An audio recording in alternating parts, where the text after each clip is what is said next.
Today is April 5th, 2023. My name is Rob Carr of Kalamazoo Right to Life, and this is Pro-Life Week. Well, some good news and some very bad news on today's program. First, some of the good news, I guess you could say.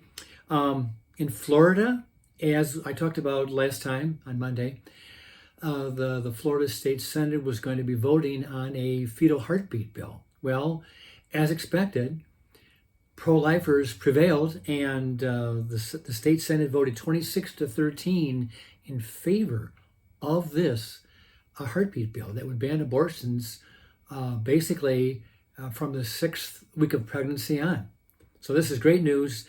The bill now goes to the state house, and it is also expected to pass, and Governor Ron DeSantis is expected to pass this bill.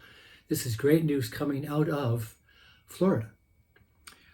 I saw on the news today that in the state of North Carolina, there is a Democratic state rep. It's a woman, and she has been sending out some feelers that she is planning on switching parties from the Democrats to the Republican Party. And, I'm not completely sure, if it's over the issue of abortion or not, because the report I said she had been previously endorsed by Emily's List, which is an extremely pro-abortion political action committee. So I'm a little confused by the article, but in dealing with state politics, right now, North Carolina has a pro-abortion governor, and he can use his veto pen on any pro-life bill that were to pass in the legislature. And in the state Senate, this is North Carolina, in the state Senate, the Republican pro-lifers have the supermajority, so they can override a veto. But the state house is one vote short of the 2/3 majority they need to override a veto. Well, if this woman switches parties and she joins the Republicans, and if she votes pro-life, she becomes the vote that gives the Republicans the supermajority they need to override vetoes on pro-life bills. So this is a developing story. We'll see how it plays out. But if she is really pro-life, and if she does switch parties, the pro-lifers in the legislature may be able to pass real restrictive laws and defeat the governor's veto. So this is a great story if it all plays out. Now, some of the discouraging news. Last evening was the vote in the state of Wisconsin regarding the election of a state Supreme Court justice. And I think I talked about this about a week ago. And unfortunately, the pro-abortion candidate was elected as the new member of the Supreme Court, state Supreme Court, that is, defeating a pro-life former member of the Wisconsin Supreme Court. And now, again, tragically, the pro-abortion side now has a 4-3 advantage on reviewing legislation in the state. And Wisconsin has been quite a pro-life state for the last 15-20 years. And there have been major attempts to restrict pro-life laws and to rule that the state Supreme Court or the state Constitution protects a woman's right to abortion. So now that the pro-abortion people have the majority, look to see mischief, judicial mischief in Wisconsin, and how they may want to reread their own state constitution in favor of abortion rights. Pray that doesn't happen, but the tea leaves may lean in that direction. But the worst news is coming from our state capital in Lansing.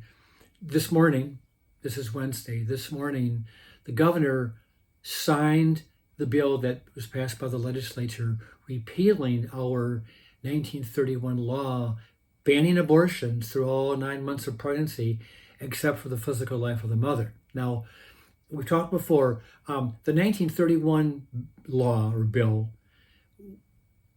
had only added one word to our pro-life bill that was passed in 1846. So basically, Michigan has been a pro-life state since 1846, and now with her pen, Governor Gretchen Whitmer has made us a abortion state. And I just want to read from this press release from Right to Life in Michigan. Quote, "Today is a dark day for women in our state and for unborn children nearing birth. Cloaking the elimination of long-standing common sense health and safety protections in the mantra of women's rights demonstrates the extreme nature of the governor's abortion activism," said Right to Life in Michigan President Barbara Listing. Quote, "Governor Whitmer may find the national spotlight dimming as the reality of today's action unfolds. The governor's radical abortion at all costs approach to women's health and safety has historically been relegated to an unelectable wing of her party," unquote. So I guess we're going to kind of close with that somber news story from today, that the governor has signed the repeal of our 1931 pro-life law. So pray for the state of Michigan. The country is going through a lot of turmoil on a host of social issues. I mean, they really are. And Michigan is no exception. But in this one area, Michigan really needs our prayers as we enter this dark tunnel where abortion is now going to run rampant. And we'll see in the next few months if the pro-abortion legislature in Lansing wants to create more obstacles in the path of pro-lifers, or of our previously passed pro-life bills from the past 30 years, because that had been part of our reason for wanting to vote no on Prop 3, and that was that it was too dangerous and too confusing, because the way we were reading this proposal, it was going to nullify or repeal basically every pro-life law that has been enacted and was on the books for the last 30 years. Parental consent, parental notification, informed consent, a ban on state funding for abortions, a ban on partial birth abortions, and on and on. So we'll see how it all plays out. But Michigan has lost its pro-life bill or law. With that, I'll end today's program, and I will see you next time.